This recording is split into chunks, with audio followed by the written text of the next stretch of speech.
એમ કહે છે. પંચતંત્રની વાર્તાઓ એક પછી એક બધાની જોડે જોડાયેલી હોય છે. મૂર્ખ વાનરની વાર્તામાં આપણને બતાવ્યું છે. તમને પહાડો ખબર છે?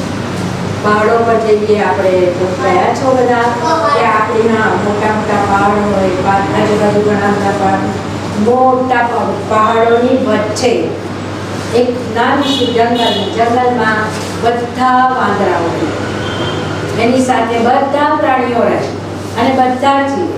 પણ આ ઋતુ વરસાદની હતી. ખૂબ વરસાદ પડે ને પવન ફૂંકાય તો આપણને શું વાય? ઠંડી વાય. બરાબર ને? તો વાંદરાઓને પણ પછી આ વરસાદ પડવા માંડ્યો એટલે સખત ઠંડી વાય એટલે આપણે શું કરીએ છીએ? મમ્મી ઠંડી વાય છે કરીને ધ્રુજીએ છીએ. બરાબર? એવી રીતે વાંદરાઓ પણ ધ્રુજવા લાગ્યા. એટલા બધા ધ્રુજવા લાગ્યા કે એ લોકોને હવે હૂંફની એટલે કે કંઈક તાપ લાગે, કંઈક ગરમી લાગે એવી જરૂર પડે. વાંદરાઓની પૃથ્વી, તમને હું કહું છું કે તમે ક્યાંય હૂંફ મળે ત્યાં જાઓ. એમાંથી એક વાંદરો ઊભો થયો ને એણે કહ્યું કે તને કોણે કહ્યું છે કે તું આ બધું બોલ? અમારે તારું સાંભળવું નથી. હંમેશા મૂર્ખ લોકોને કહેવામાં આવે કંઈ પણ વસ્તુ તો એ સાંભળે નહીં. ઉલટા ઉપરથી શું થાય? ગુસ્સે થાય. તેમ જો આપણે કહીએ છીએ કે હાર્યો જુગારી બમણું રમે, જુગાર રમતા હારી જાય ને તો એ બમણું રમે. ક્યાંથી મળે? ગુફામાં જાઓ તો મળે. Very good. ક્યાંથી મળે?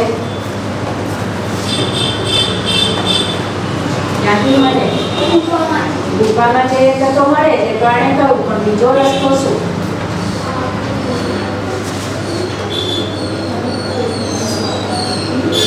જ્યાં તડકો પડતો હોય તો ત્યાં જઈને બેસી જઈએ. બરાબર?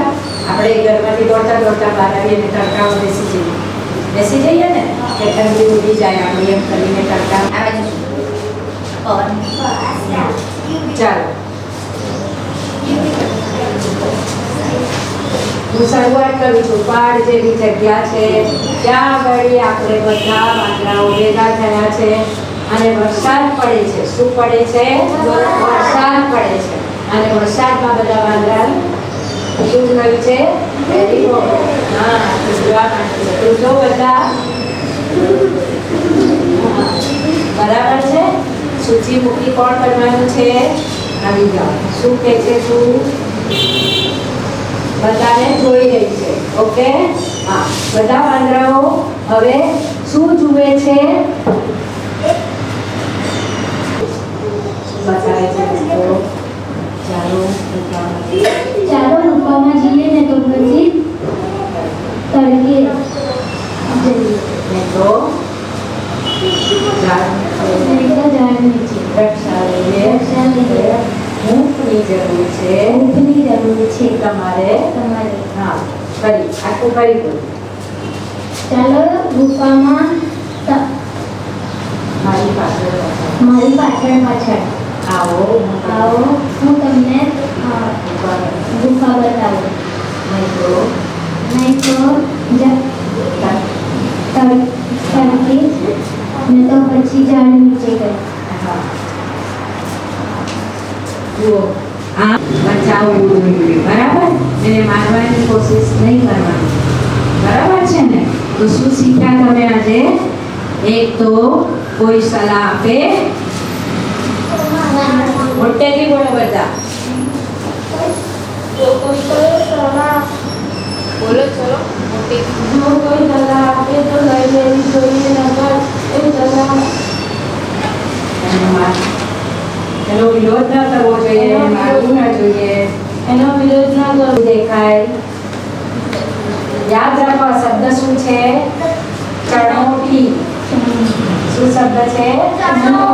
ચણોઠી એક જાતનું અનાજ છે પણ આપણે ખાઈ શકતા નથી. ભગવાનને માળાની રૂપે ચડાવવામાં આવે છે. આ શું છે? ચણોઠી. એનું શું કર્યું લોકોએ? દાપણું કર્યું પણ હું મળી ન. તો પછી એ લોકોને સૂચિમુખીએ શું લખ્યું? મળસતું છોકરી મૂકીએ શું સલાહ આપી? ગુફામાં જાઓ ને તો તડકે જાઓ ને તો બેસી જાઓ જ્યાં વરસાદ ના આવે તમે ન થાઓ. બરાબર? બોલવાનું, હિંમત રાખવાની. આટલો મોટો માણસ છે, શરીરે દુષ્ટ પોષ્ટ. જા બેસી જાઓ. ચલો બધા અમે માસ્ક પહેરીને કાઢો અને બેસી જાઓ. આપણે સરસ મજાની